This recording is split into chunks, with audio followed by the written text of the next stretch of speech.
The Climb of a Champion, a Tour de France story. This is not just a story to pass the time. It's more than pedals turning and cyclists flying past waving flags. This is a story about heart, about what it means to fight for something even when the odds are stacked against you. It's a story for anyone who has ever felt like giving up, only to find strength in the most unexpected moment. It's also a moment to learn. Not just about cycling or about the mountains of France, but about perseverance, courage, and how inspiration can pass from one person to another, even if they've never met. Maybe this story will help you believe again. Or maybe it will help you keep going when everything inside says stop. Either way, what you're about to read is true in all the ways that matter. The sun hung low over the lavender fields of Provence, casting long golden shadows over the road that twisted skyward, the legendary Mont Ventoux.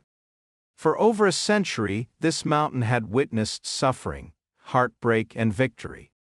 Today, it would witness something more. Tadej Pogačar, two-time winner of the Tour de France, still just 25 years old, leaned over his handlebars as the climb began. The roar of the crowd echoed between the trees. Sweat dripped into his eyes, and his legs, though trained by thousands of kilometers, already trembled with early fatigue. Something was off. The power in his left leg wasn't there. He felt the pain again, the familiar pull in his hamstring. It had started on stage 11. Just a tightness at first, but now it was something more. No one else knew. Not the reporters, not the fans, not even most of his team. He didn't want to give anyone, especially his rivals, a reason to think he was weakening. He kept pedaling. Eyes forward. One breath at a time. Through the blur of roadside banners and screaming fans, he tried to focus on his rhythm.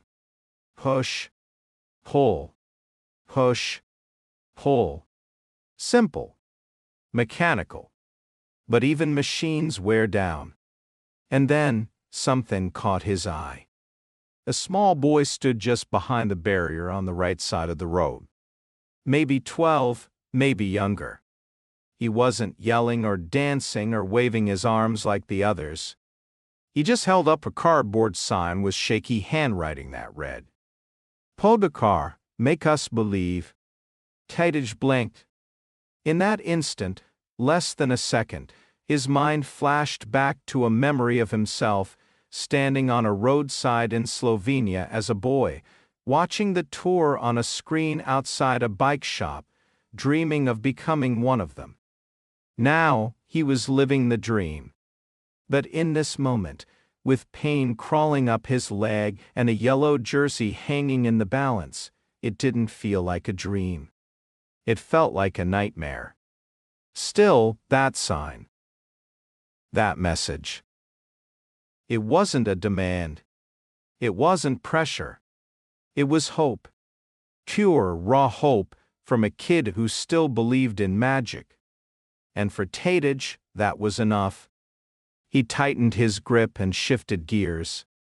The pain didn't disappear, but it dulled under the weight of something stronger. Purpose. 2 kilometers ahead, Jonas Vingegaard was making his move. The Danish rider had launched a brutal attack, dancing on the pedals, gaining precious seconds with every turn of the crank. Team radios buzzed in panic. "Tadej, he's got 25 seconds. You have to go now."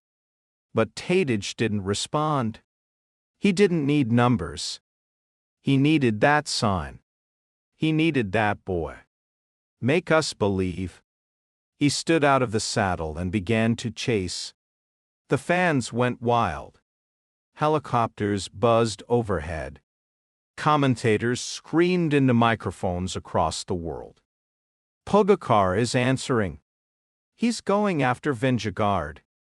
But a world away, in his own quiet storm, Tadej was thinking about that boy, and hundreds like him who had dreams of their own. They might not be cyclists.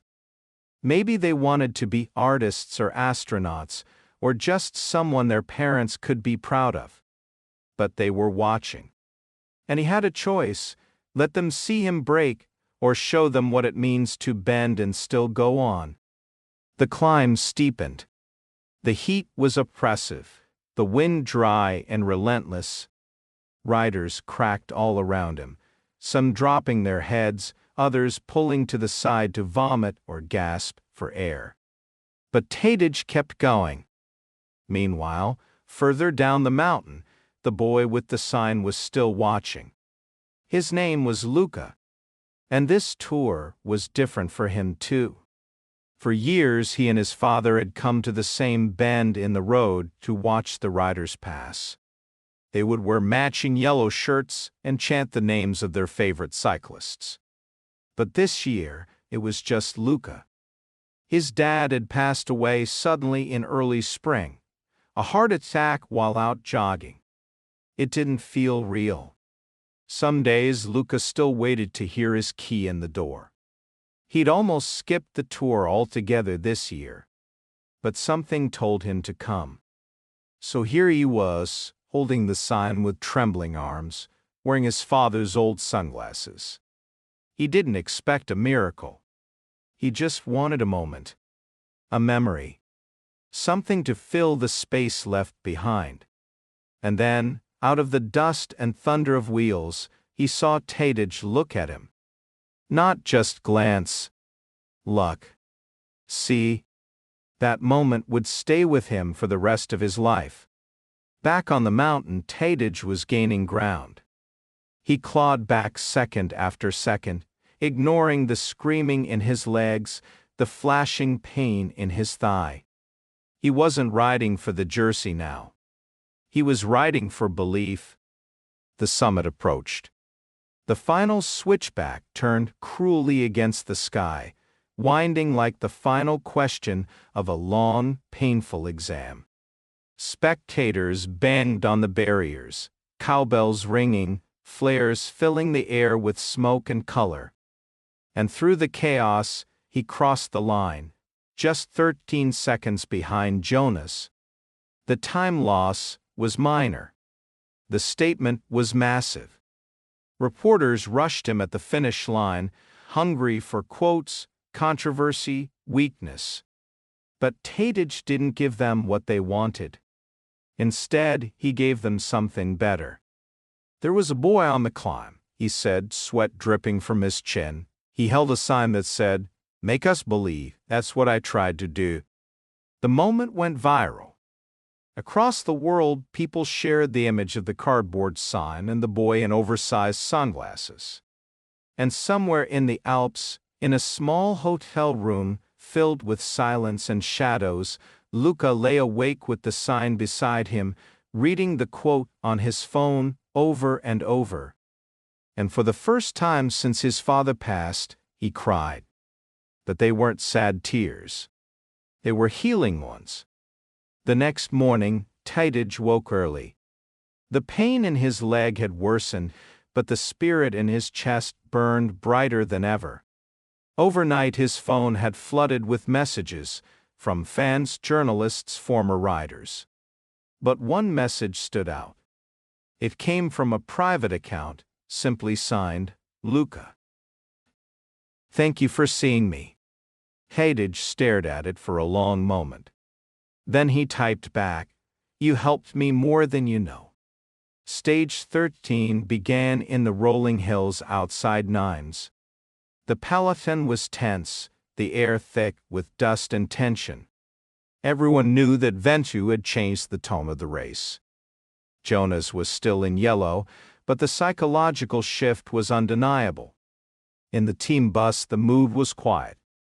Tadej's physiotherapist had worked all night to loosen the tightness in his hamstring.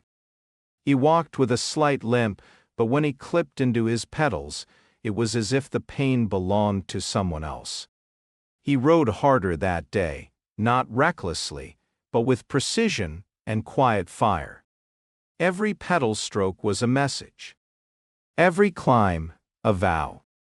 He rode like a man with something to prove, not just to his critics, but to a world that had nearly forgotten what resilience looked like. By the time they reached the final climb of the day, a Category 1 monster nicknamed the Wall of Sufferance, the mood had shifted.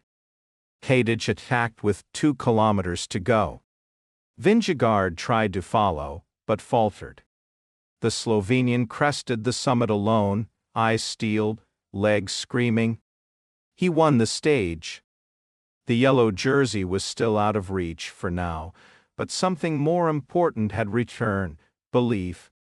In a quiet moment after the podium ceremony, Tadej sat on the edge of the team bus, sipping water, staring into the evening sky. He thought of Luka again.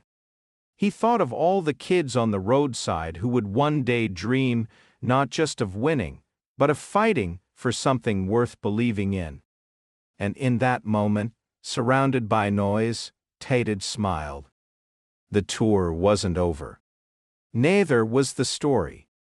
2 days later, as the peloton snaked through the Pyrenees, the pressure mounted. The mountains were taller now, crueler, jagged spines of earth that dared the riders to try. The general classification was tighter than ever. Vingegaard still wore yellow, but Pogačar was only 25 seconds behind. The world watched with bated breath. That morning, as fans lined the switchbacks of Col du Tourmalet, something extraordinary happened. Luka, invited by a French sports broadcaster who had seen the viral moment, found himself inside the team area. Tadej's team had arranged it. When he arrived, nervously holding the same cardboard sign, the staff welcomed him with quiet smiles. Tadej emerged from the bus dressed in his race kit, earbuds in, focused. But when he saw Luka, the boy who reminded him why he rode, he stopped. They didn't say much. They didn't have to. Tadej reached out and gently rested his hand on Luka's shoulder. "Today," he said, "we ride for you." The climb of Tourmalet was brutal. Riders cracked one after another. Tadej stuck close to his teammates, conserving energy, waiting. The attacks came fast, a Spaniard from Movistar, a bold American from EF Education. But Tadej bided his time. Then, at 5 kilometers from the summit, he made his move. He surged. No hesitation. The peloton shattered behind him. Only Vingegaard managed to follow. The two locked in, wheel to wheel, a high-altitude duel. Kilometer by kilometer, the two champions climbed like shadows chasing the sun. The air thinned. The road narrowed. Cowbells rang, flags waved, and flares ignited in the distance, staining the mountain red. With 500 meters to go, Tadej gritted his teeth and launched a final attack.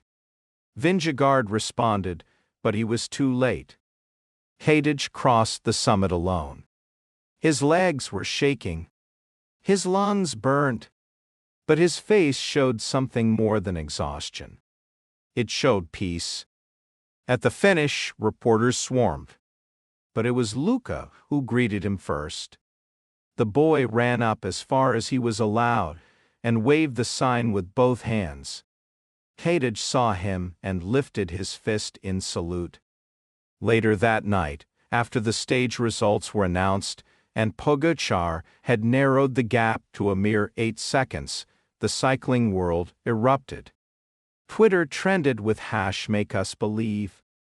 Newspapers ran headlines like "The Kid Who Saved the Tour" and "Pogačar's Climb of the Heart."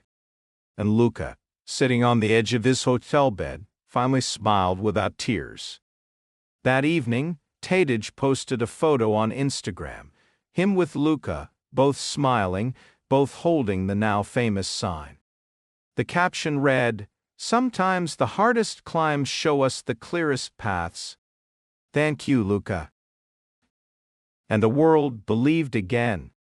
The tour had more days to go, more battles to fight. But something had changed. This was no longer just a race. It was a reminder to believe in something, to fight even when it hurts, and to never underestimate the power of one moment, one message, one kid on the side of the road. Because sometimes that's all it takes to change everything.